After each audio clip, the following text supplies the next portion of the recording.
15절에서 다 같이 4절밖에 안 되니까 18절까지 저와 여러분들이 한 목소리로 같이 한번 읽어보도록 하겠습니다. 시작.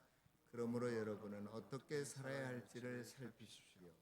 지혜롭지 못한 사람처럼 살지 말고 지혜로운 사람처럼 살아야 합니다. 세월을 아끼십시오. 때가 갑니다. 그러므로 어리석은 자가 되지 말고 주님의 뜻이 무엇인지를 깨달으십시오. 술에 취하지 마십시오. 거기에는 방탕이 따릅니다. 성령의 충만함을 받으십시오. 아멘. 지난 주일에 설교의 어떠한 내용을 정리하는 의미에서 마지막 찬송가를 세상 등지고 십자가 보내 그런 찬송을 불렀어요. 그런데 거기까지는 참 좋았는데 제가 그 지난주일 메시지를 마치고 한 가지 조금 마음에 뭔가 좀 풀리지 않는 좀 서운한 부분이 있었는데 그게 뭐냐면 만일 우리 교회에 나오시지 얼마 안 된 초신자라면 그 부분을 어떻게 이해할까 하는 것입니다. 아니 나는 일주일에 고작 한두 시간 교회에 와서 하나님 바라보는 게 단데 나머지 98%는 세상 속에서 살아가는데 세상 등지고 살려면 나 굶어 죽으라는 말인가, 내 자식을 어떻게 키우라는 말인가, 이렇게 오해할 수도 있겠다 하는 생각이 들더라고요. 또 여러 가지 많은 그 지난주일 설교를 제가 이렇게 생각해 보면서 또 다른 의문점은 없을까 이런 생각들 저런 생각들을 한번 해봤습니다. 또 기존 신자라 할지라도 그래 우리가 세상 일보다는 하나님의 일을 먼저 해야지 자칫 잘못하면 기독교의 세계관을 오해할 수도 있겠다. 모든 것을 거룩한 것과 나쁜 것, 성과 속을 이분법적으로 따져서 이 세상을 살아간다면 우리가 해야 될 일이 뭐가 있겠는가? 할 일이 별로 없을 것 같고 우리는 이 세상을 등지고 정말로 살아야 될 것 같은 그러한 생각도 들더라고요.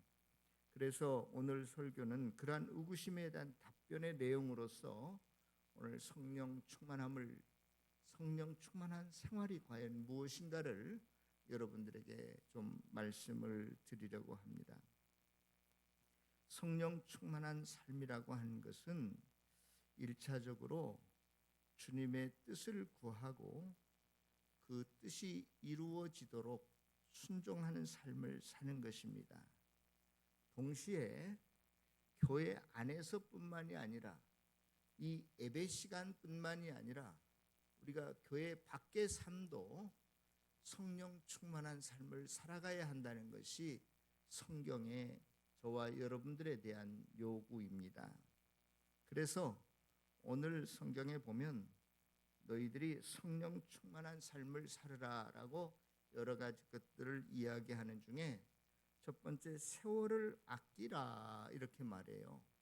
지금 이 에베소서는 실은 4장에서부터 5장 6장까지 너희들이 하나님의 사람이라면, 너희들이 성령 충만한 사람이라면, 그리스도인이라면 어떻게 구체적으로 삶을 살아야 될지를 쭉 설명해 가는 중에 6장에 가면 그런 거죠.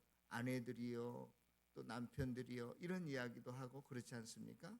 이건 다 그리스도인으로서 성령 충만한 사람으로서 이 땅의 삶을, 가정생활을 아내로서 남편으로서 어떻게 살아가는 것이 성령 충만한 삶인가를 설명하고 있어요.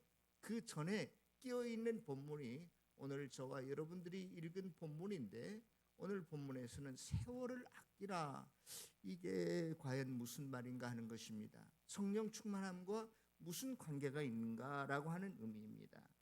우리가 보통 세월을 아끼라 그러면 시간을 낭비하지 말고 잘 전략해서 쓰라, 물론 그런 의미도 있을 수 있습니다. 그런데 성경이 잘못 오역된 부분 중에 하나가 이 부분이 아닌가 저는 생각해요. 한국말로 번역할 때 영어 성경이나 원문에 보면 이 세월이라는 말이 시간이라는 말도 있지만 every opportunity, 모든 기회, 어떠한 기회든지 모든 기회를 가리켜서 세월이라고 말해요.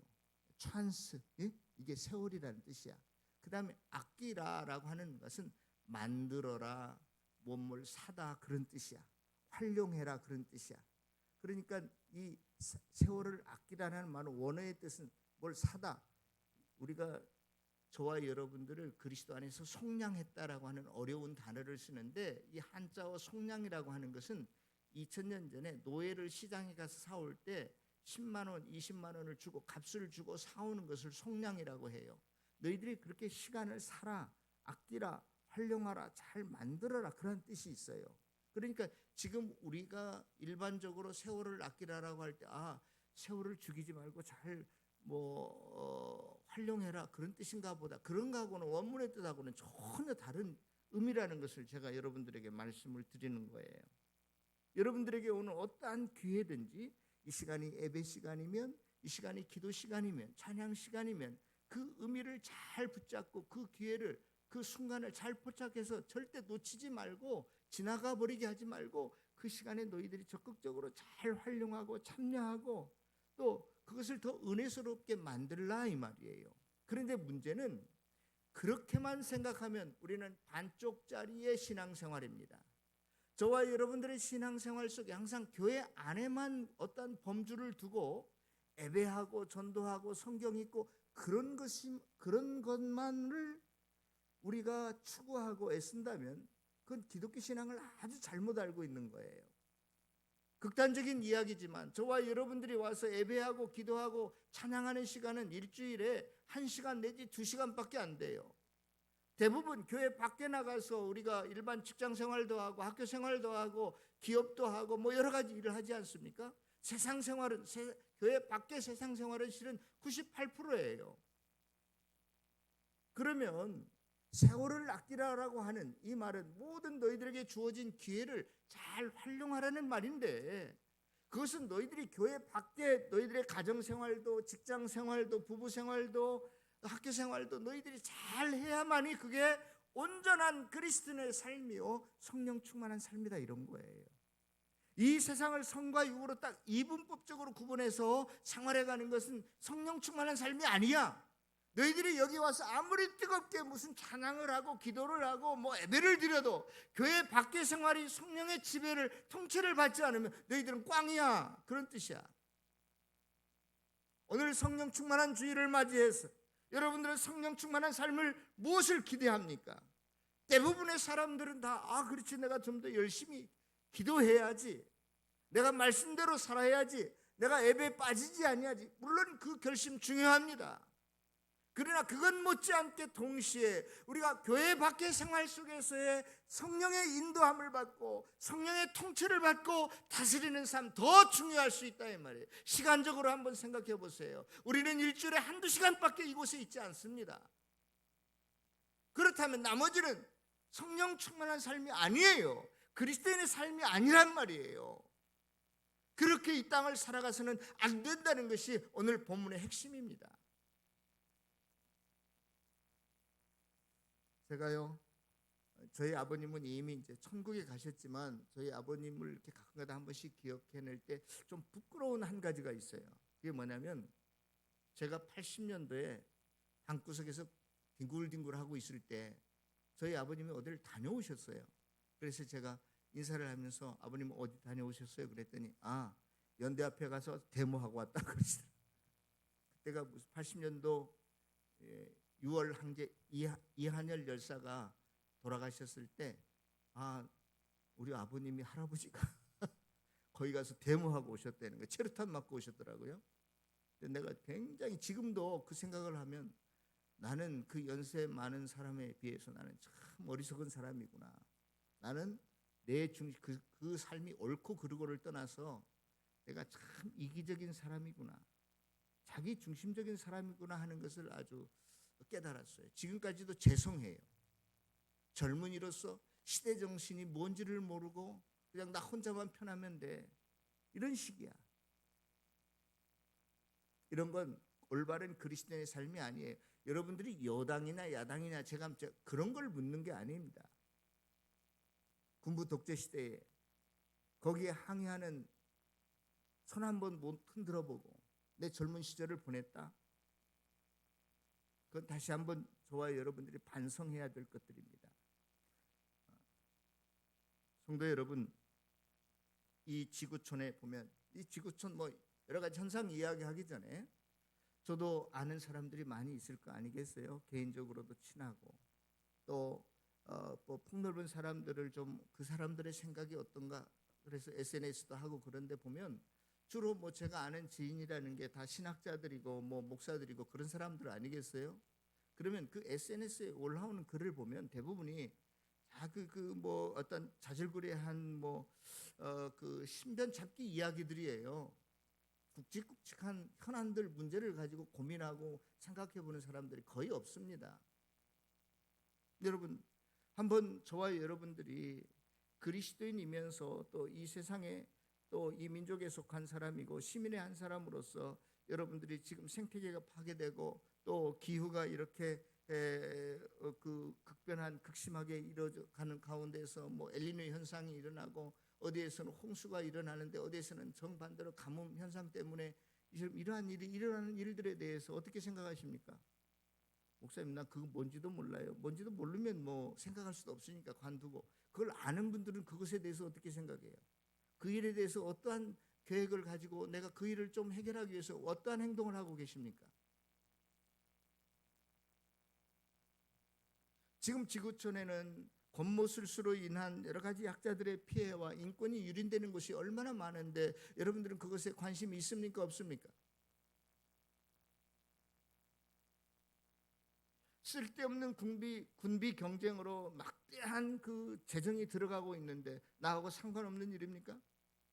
우리나라의 노사의 문제, 통일의 문제가 나하고는 전혀 상관없는 일이에요?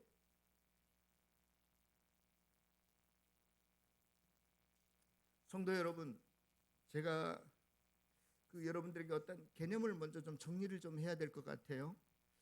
영적이고 신앙적인 것에 반해서 세상적이고 우리가 세속적이라고 말할 때는 그것이 하나님의 뜻에 맞지 않거나 혹은 우리가 이 땅의 것만을 추구하고 탐심과 이기적이고 또 어떠한 그 자기중심적인 그러한 삶을 의미하는 것이라고 한다면, 제가 지난 주일에 그러한 의미에서 세상을 등져야 하겠다 그렇게 말씀을 드렸다면, 그러나 일상적인 우리의 하루하루의 삶으로서의 세상 일은 우리가 등져야 한다거나 그것이 자체가 악하다거나 회피해야 될 문제가 아니라는 이야기를 제가 오늘 여러분들에게 말씀을 드리고 싶은 거예요. 성경을 보면 우리의 영혼뿐만 아니라 이 세상의 자연계까지도 구속함, 다시 우리가 에덴으로 돌아가려고 하는 그러한 죽음에서 벗어나려고 하는 것을 탄식하며 기다린다라고 성경은 이야기하고 있습니다. 그래서 우리 그리스도인의 균형 잡힌 삶이라고 하는 것은, 가치관이라고 하는 것은, 성령 충만한 삶이라고, 올바른 삶이라고 하는 것은 교회 안이나 밖이나 또 우리의 삶의 현장에서, 저와 여러분들의 가정생활 속에서, 직장생활 속에서, 학교생활 속에서 저와 여러분들의 현실이 어디에 몸담고 있습니까? 우리나라의 경제계입니까? 정치계입니까? 문화계입니까? 어디에서나 모든 영역에서 하나님의 뜻을 실현해가고 실천해가고 확장해야 될 무대로 삼아야 할 곳이 교회 안과 똑같이 교회 밖의 생활이라는 거예요. 세상을 등진다라고 하는 것은 여러분들이 부모로서의 책임, 자녀로서의 책임, 학생으로서의 책임, 선생님으로서의 책임, 직원으로서의 책임, 주인, 기업인으로서의 책임을 져버리라는 뜻이 아니에요.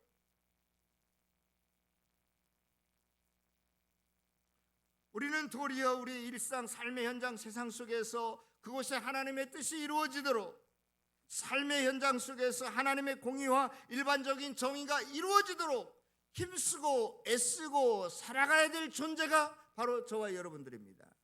이 사명을 우리가 한국교회가 성도들이 잃어버렸기 때문에 세상으로부터 너희들은 우리보다도 훨씬 못한 놈들이구나, 교회가 적폐의 대상이 되어져 버리고 항상 우리 그리스도인들이 손가락질 대상이 되어져 버린 현실이 오늘 저와 여러분들의 현실입니다.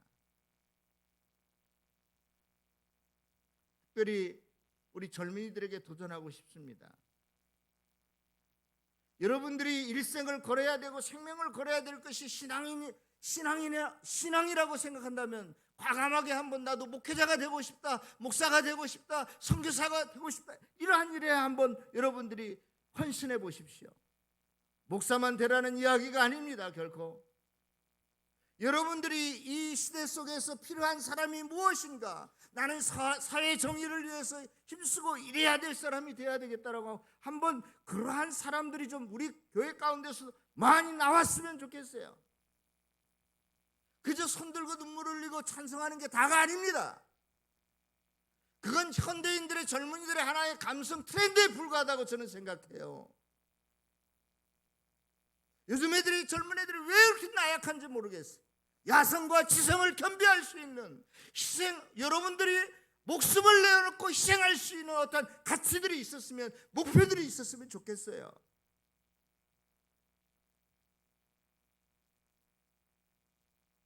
성령 충만한 삶이라고 하는 것은 결코 세상과 구별은 할 수 있지만 분리된 삶을 살아가는 게 아닙니다. 교회 안에서, 가정 안에서, 직장 안에서, 세상 속에서 똑같이 그리스도인다운 삶을 살아가는 거예요. 이거를 놓쳤기 때문에 초대교회나 지금이나 너희들이 세월을 아끼라고 하는 이 말은 모든 상황, 주어진 상황을 절대 그냥 흘러버리지 말고, 너희들이 이 땅에 분연히 정의와 공의를 위해서 일어서야 될, 외쳐야 될 때가 있으면 분연히 일어나라는 거예요. 외치라는 거예요. 복음이라고 하는 것은 예수 그리스도의 십자가와 세상 속으로 동시에 들어가는 거예요. 신학자들 사이에서는 복음이 먼저냐 빵이 먼저냐 이 문제 가지고 지금까지도 경론이 일어납니다. 복음 증거가 먼저냐 우선이냐, 아니면 학교도 짓고 구제하고 이런 게 먼저냐, 이런 주제 때문에 어느 것이 더 우선순위냐, 이것 때문에 오늘날까지 많은 경론이 일어나고 있지만, 극단적인 예를 드는 것 좀 그렇지만 한번 들어봅시다. 아니 지금 물에 빠져가지고 숨이 꼴깍꼴깍 넘어가는 사람 지금 인공호흡을 시켜야 되는데 거기다가 예수님은 십자가 위에서, 이런 소리가 들리겠어요? 저는 어느 것이 우선순위가 아니라 저는 이 두 가지가 동시에 이루어져야 된다고 생각해요. 복음 증거나 여러분들이 구제활동이나 정치활동이나 사회활동, 시민생활운동이 여러분들이 동일한 거예요. 가치가 어느 것이 우선이고 어느 것이 나중이 아니에요. 여러분, 국민과 시민의 차이를 아십니까? 국민이라고 하는 것은 속지주의나 속인주의에 의해서 자연스럽게 내가 어느 나라의 국적을 가지고 태어나는 게 국민이에요. 그러나 시민은 좀 다릅니다. 그 구성원 속에서 자기의 책임과 의무를 다하는 사람을 시민이라고 그래요. 그런데 많은 그리스도인들은요, 그 시민 중에서 오직 내 아들, 내 딸만 잘 먹고 우리만 잘 먹고 잘 살면 돼, 이런 것을 소시민적이래. 소시민적 삶을 살아가는 사람들, 이거 아주 저는 비성경적이라고 생각해요. 환경의 문제, 정치의 문제가 왜 내 문제가 아니고 교회 문제가 아닙니까? 목사님은 그 강대상 위에서 제발 정치 이야기 하지 마십시오. 목사님이 뭐 경제를 안다고 경제 이야기를 하십니까? 이런 사람이 속으로 있을 수 있어요. 목사는 여러분들보다 훨씬 경험도 적고 학식이 적은 사람이에요. 학문이 적은 사람이에요. 그러나 원리적인 면에서는, 신학에서는 정치는 그리스도인으로서 어떻게 해야 되고 경제는 어떻게 해야 되고 어느 게 옳은 거, 그런 것, 성경적이고 비성경적인 원리는 배웁니다. 제가 그런 것을 이야기하는 것이지 너희들이 주식에 어느 종목에 투자하라, 어느 당에 입당하라, 그런 이야기를 하려고 하는 게 아니에요. 여러분들이 깨어있는 시민의식을 좀 가졌으면 좋겠어요. 이게 성령 충만함의 삶의 일부라 이 말이에요.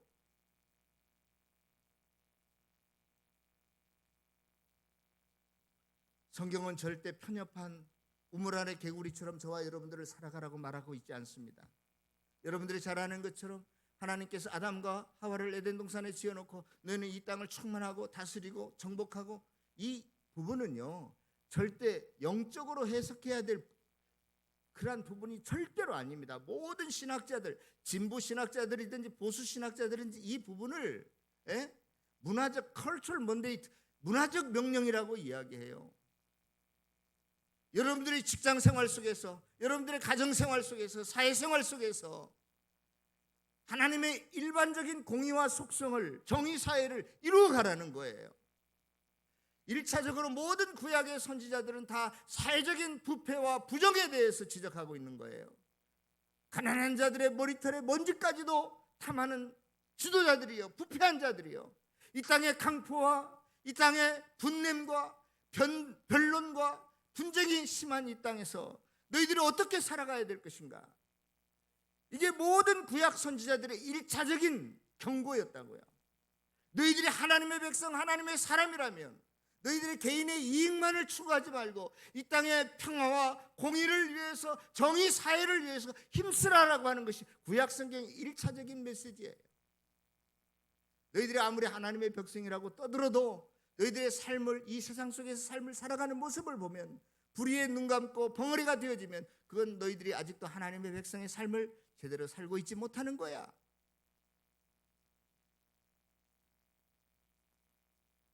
제가 오늘 이 메시지를 이야기하려고 한다고 하니까, 야, 오늘 성령 강림 주일인데 목사님이 더 뜨겁게 기도하고 함께 통성하고 이런 기대를 가지고 있을 때 오늘 메시지가 완전히 정반대네. 성령 충만함이라고 하는 것이 찬송 보고 기도하고 전도하고 이것도 성령 충만함이지만, 그것에만, 교회 안에만 여러분들이 신앙을 가두어두면 우리는 평생 반쪽짜리 기형아적인 신앙생활을 할 수밖에 없다는 이야기를 하고 싶은 거예요. 저는 성령 충만함은 저와 여러분들의 신앙을 교회 안에만 가두어두는 것이 아닙니다.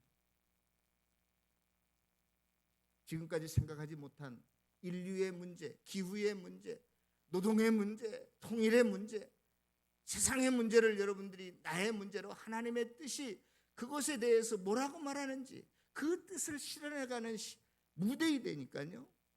그 사명을 저와 여러분들에게 주셨는데 아무런 관심도 없이 그냥 흘려보낸다? 세월을 아끼는 사람이 아니에요.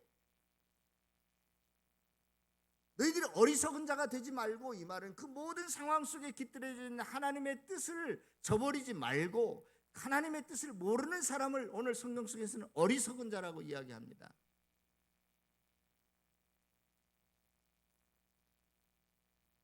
사랑하는 성도 여러분,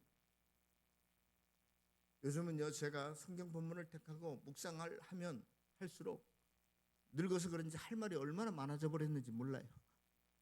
제가 나이가 들어가는가 봐요. 이 설교 시간이라고 하는 것은 잘 정제되고 절제된 단어와 문장을 써야 되는데, 요즘은 설교 원고를 작성해 놓고서도 내가 너무나 빗나가고 있구나. 늙음의 현상인지 아무튼 저는 제 나름대로 기도하면서, 그래요, 하나님 성령님께서 인도하시는 대로 저도 한번 해보죠. 뭐 이런 조금 배짱이 생기 점점.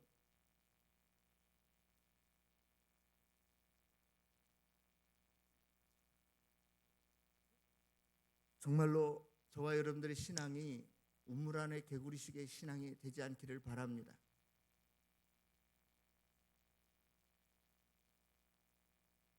저와 여러분들의 삶을 통해서, 성령 충만함을 통해서 이 세상의 정치계가, 이 세상의 경제계가, 교육계가 바꾸어졌으면 좋겠어요. 한 사람이 뭘 한다고 이 세상이 뭐가 변화가 되겠습니까? 그러나 너만이라도 그런 기회를, 너에게 찾아온 기회를 놓치지 말고 하나님의 뜻대로 산다면 너는 분명히 성령 충만한 삶을 살 수 있을 것이고, 물론 모든 것이 전국에는 하나님의 섭리와 뜻 안에서 이루어져 가겠지만 너희는 그 사명을 충분히 감당해내는 지혜로운 자요, 세월을 아끼는 자요, 성령 충만한 자이다 라고 지금 인정해 주는 것이 오늘 본문의 삶인 것입니다. 사랑하는 성도 여러분, 실상은 그 뒤에 보면 너희들이 성령 충만한 삶을 살아라 하고, 오늘 읽지는 않았지만 그 뒤에 19절에서부터 보면 성령 충만한 삶이라는 것은 시와 찬미와 신령한 노래로 서로 화답하고, 이런 내용들이, 구체적인 내용들이 쭉 나옵니다. 이건 주로 어디에서 무슨 시간에 행해지는 행위들이죠? 시라고 하는 것은 뭐 수필 뭐 문학적 장르의 시이지만 그러나 실제적으로 여기서 시라는 단어는 시편을 의미해요. 주로 예배 시간에 이 시편으로 화답을 하고 그랬거든요. 우리 예배 시간에는 교동문이 되는 게 지금 빠졌지만 그러한 형식으로 했던 게 시입니다. 내 생활 속에서 하나님이 주신 사랑과 은혜에 대해서 체험한 것에 대해서 고백하고 간증하는 게 시예요. 그 다음에 찬송은 뭡니까? 옛날에 헬라 로마 제국 시대에 영웅들 개선장군이 들어오게 되면 그 찬송을 불렀어요. 그런데 저와 여러분들의 찬송이라고 하는 것은 그 대상이 누구예요? 예수 그리스도예요. 예수 그리스도를 찬양하는 것을 찬송이라고 말합니다.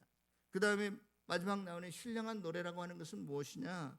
이것은요 세속적인 것이 아닌 성령님의 영감을 주셔서 이건 내가 꼭 작곡가 뭐 작사가가 아니더라도 자연스럽게 내 감정의 고백이 흘러나오는 것을 신령한 노래라고 합니다. 지금 제가 정의한 것은 일반 주석책에서 나오는 책 그런 내용들이 아니에요.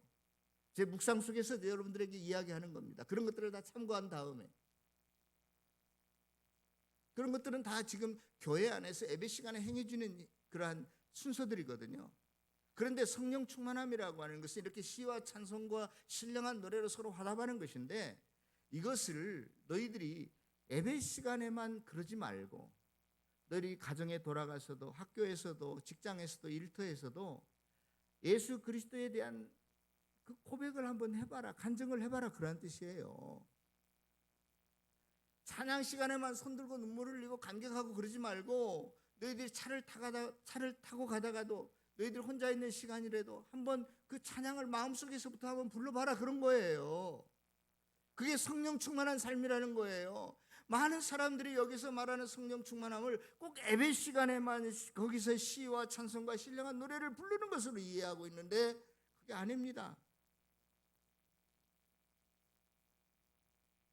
우리가 지난번에 묵상할 때 로마서를 했는데 그 로마서 12장 1절에 뭐예요? 영적인 예배를 드리라, 이 말은 영적인, 너희들이 산 제사로 영적인 예배를 드리라. 뭐 요즘 새 번역에는 합당한 예배로 드리라, 그렇게 이제 번역이 되어 있지만 영적이라는 게, 영적인 예배라는 게 뭐예요? 너희들이 이 시간에도 예배를 드릴 수 있고 가정에서도 직장에서도 뭐 그 청소하면서도 설거지하면서도 영적 예배를 드릴 수 있는 거 아니에요?